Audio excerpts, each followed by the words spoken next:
Shalom, Bapak Ibu Saudara.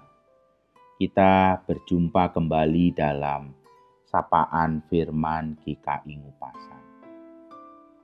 Tema hari ini, Tuhan adalah bagianku.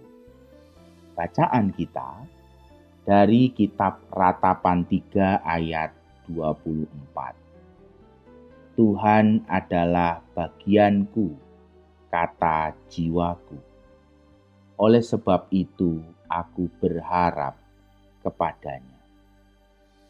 Bapak, Ibu, Saudara yang dikasihi Tuhan Yesus, dunia kita adalah dunia yang menangis.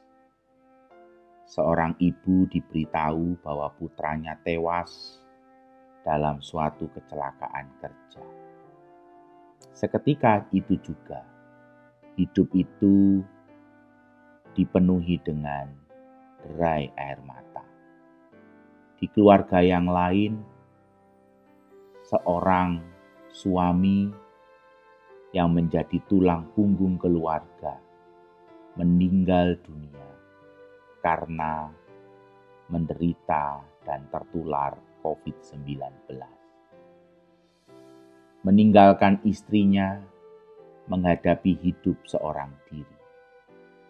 Begitu banyak air mata yang tercurah. Kita selalu diajak untuk melihat kita hidup dalam dunia yang menangis. Bapak, Ibu, Saudara yang dikasihi Tuhan, kita punya kitab ratapan di dalam Alkitab kita. Kitab tangisan, kitab yang ditulis oleh Yeremia, yang disebut sebagai nabi peratap.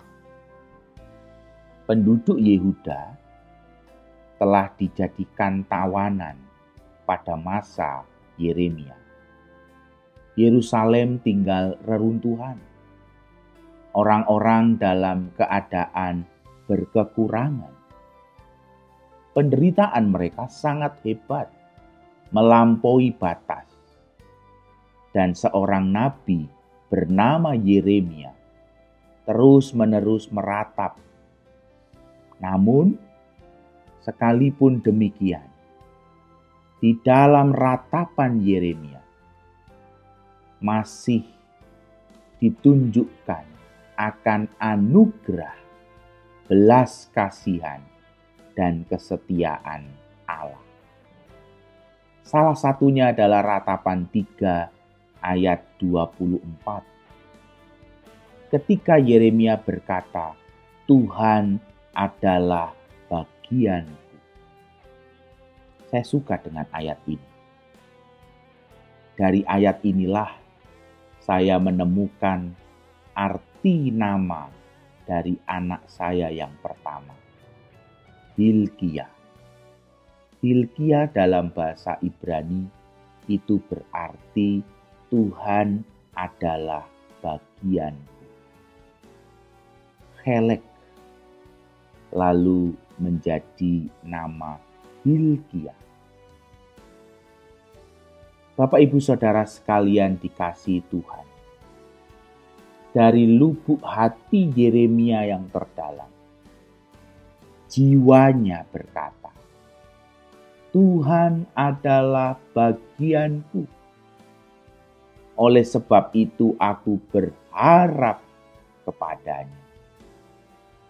Betapa luar biasa ratapan yang menyayat hati ini.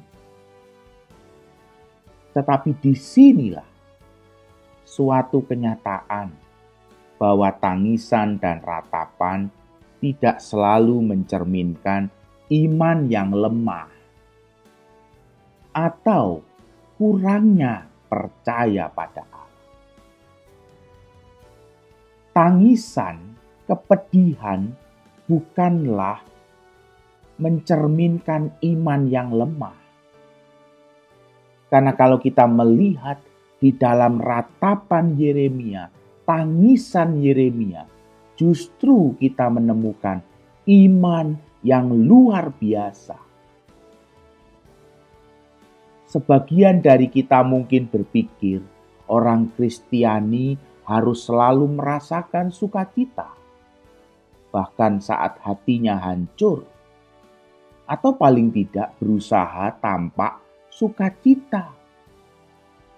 Namun pengalaman Yeremia membuktikan bahwa itu tidak benar.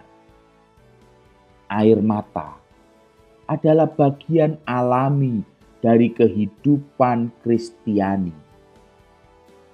Akan tetapi, syukur kepada Allah, karena suatu hari kelak, Juru Selamat kita yang penuh berkat di dalam Yesus Kristus akan datang dalam kemuliaan untuk menghapus segala air mata.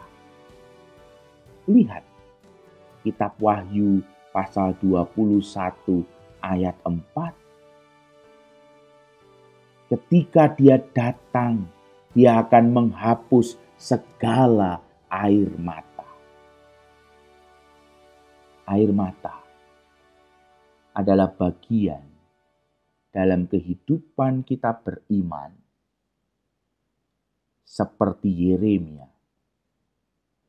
Di dalam tangisannya, di dalam ratapannya, Yeremia tetap berkata, di dalam segala hal yang dihadapi, Yeremia mengatakan di dalam imannya, Tuhan adalah bagianku, kata jiwaku. Bapak, Ibu, Saudara yang dikasihi Tuhan, tanpa air hujan tidak ada pelangi di langit. Tanpa air mata tidak ada pelangi dalam jiwa kita. Tuhan Yesus memberkati. Tuhan Yesus bersama kita di dalam segala keadaan. Amin.